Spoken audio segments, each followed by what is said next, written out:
The title of this work may evoke the kind of question that I hear once in a while. Why do you use the word selfishness to denote virtuous qualities of character, when that word antagonizes so many people to whom it does not mean the things you mean? To those who ask it, my answer is, for the reason that makes you afraid of it. But there are others who would not ask that question, sensing the moral cowardice it implies, yet who are unable to formulate my actual reason or to identify the profound moral issue involved. It is to them that I will give a more explicit answer. It is not a mere semantic issue, nor a matter of arbitrary choice. The meaning ascribed in popular usage to the word selfishness is not merely wrong. It represents a devastating intellectual package deal, which is responsible more than any other single factor for the arrested moral development of mankind. In popular usage, the word selfishness is a synonym of evil. The image it conjures is of a murderous brute who tramples over piles of corpses to achieve his own ends, who cares for no living being and pursues nothing but the gratification of the mindless whims of any immediate moment. Yet the exact meaning and dictionary definition of the word selfishness is concern with one's own interests. This concept does not include a moral evaluation. It does not tell us whether concern with one's own interest is good or evil, nor does it tell us what constitutes man's actual interests. It is the task of ethics, in philosophy, to answer such questions.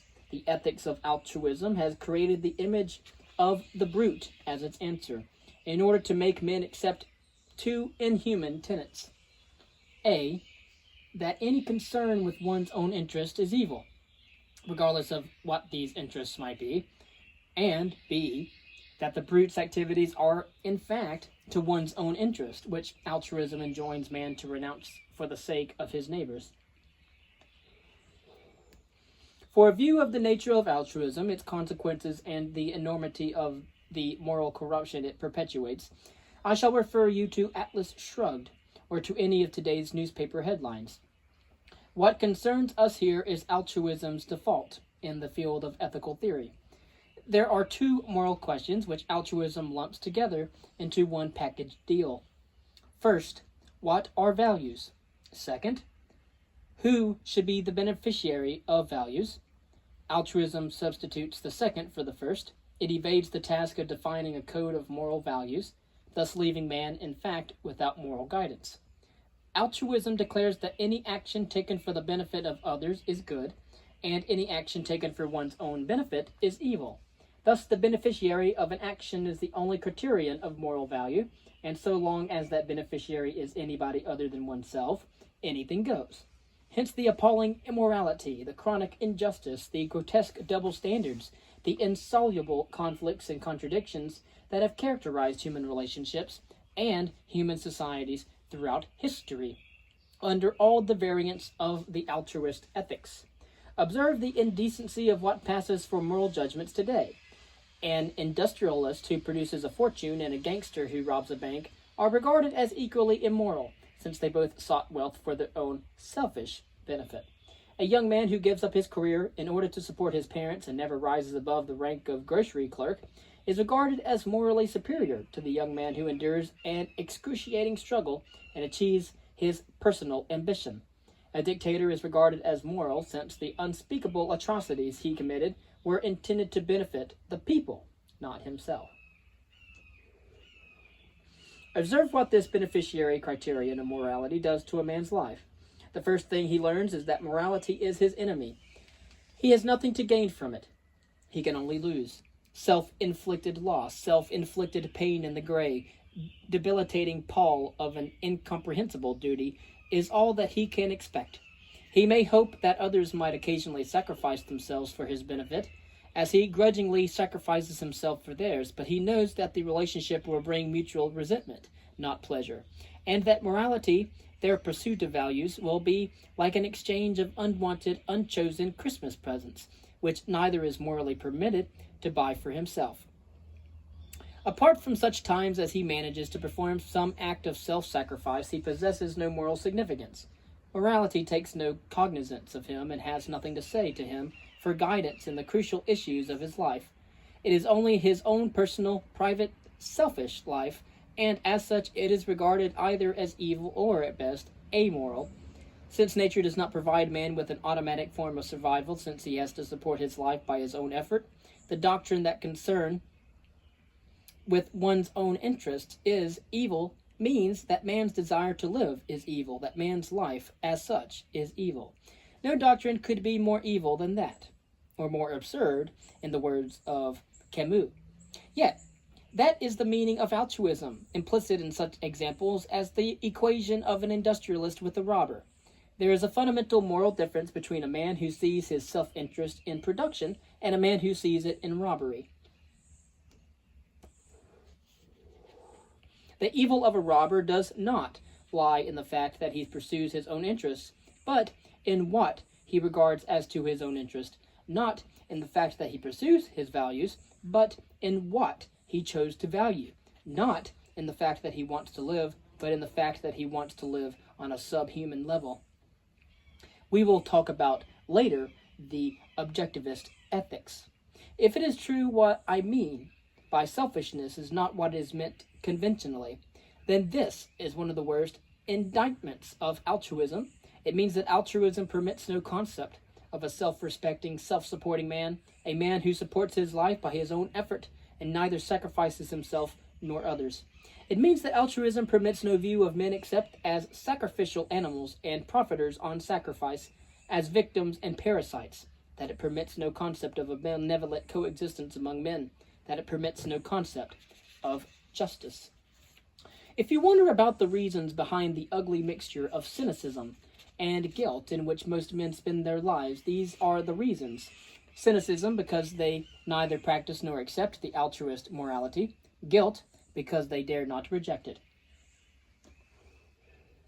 To rebel against so devastating an evil, one has to rebel against its basic premise. To redeem both man and morality, it is the concept of selfishness that one has to redeem. The first step is to assert man's right to a moral existence. That is, to recognize his need of a moral code to guide the course and the fulfillment of his own life.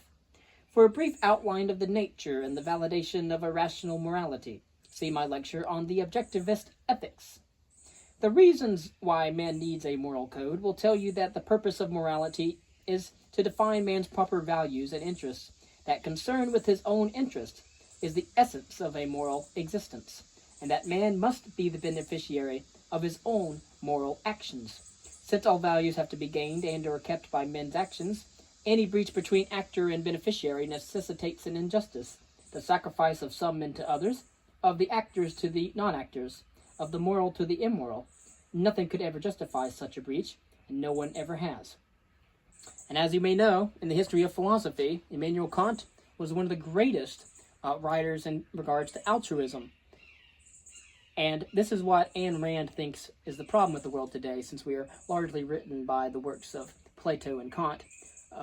She tries to reverse this.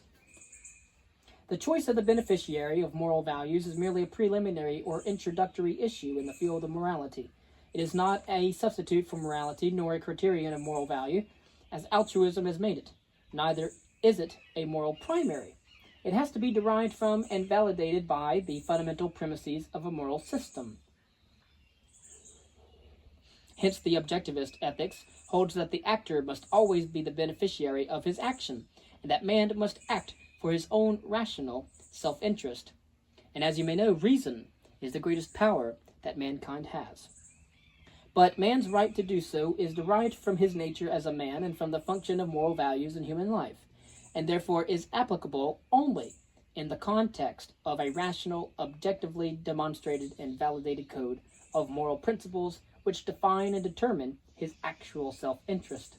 It is not a license to do as he pleases, and is not an applicable thing to the altruist image of a selfish brute, nor to any man motivated by irrational emotions, feelings, urges, wishes, or whims, impulses, or convulsions. This is said as a warning against the kind of Nietzschean egotists who, in fact, are a product of the altruist morality and represent the other side of the altruist coin. The men who believe that any action, regardless of its nature, is good if it is intended for one's own benefit. Just as the satisfaction of the irrational desires of others is not a criterion of moral value, neither is the satisfaction of one's own irrational desires. Morality is not a contest of whims. And later we will talk about Mr. Brandon's articles titled Counterfeit Individualism and Isn't Everyone Selfish? A similar type of error is committed by the man who declares that since man must be guided by his own independent judgment, any action he chooses to take is moral if he chooses it.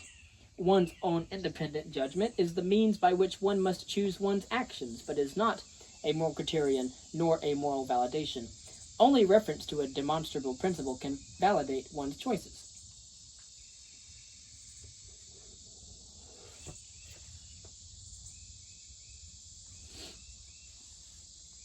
Just as man cannot survive by any random means, but must discover and practice the principles which his survival requires, so man's self-interest cannot be determined by blind desires or random whims. It must be discovered and achieved by the guidance of rational principles. This is why the objectivist ethics is a morality of rational self-interest, or of rational selfishness. Since selfishness is concerned with one's own interests, the objectivist ethics uses that concept in its exact and purest sense. It is not a concept that one can surrender to man's enemies, nor to the unthinking misconceptions, distortions, prejudices, and fears of the ignorant and the irrational. The attack on selfishness is an attack on man's self-esteem. Or, in other words, to surrender one is to surrender the other. Now, a word about the material in this work. With the exception of the lecture on ethics, it is a collection of essays that have appeared in the Objectivist newsletter, a monthly journal of ideas edited and published by Nathaniel Brandon and myself, Ayn Rand. The newsletter deals with the application of the philosophy of objectivism to the issues and problems of today's culture, more specifically with that intermediary level of intellectual concern, which lies between philosophical abstractions and the journalistic concretes of day-by-day existence. Its purpose is to provide its readers with a consistent philosophical frame of reference. This collection is not a systematic discussion of ethics, but simply a series of essays on those ethical subjects which needed clarification in today's context, or which had been mostly confused by altruism's influence. And so you may observe that the titles of some of the essays are in the form of a question. These come from our intellectual ammunition department that answers questions sent in by our readers. Ayn Rand, New York, September 1964.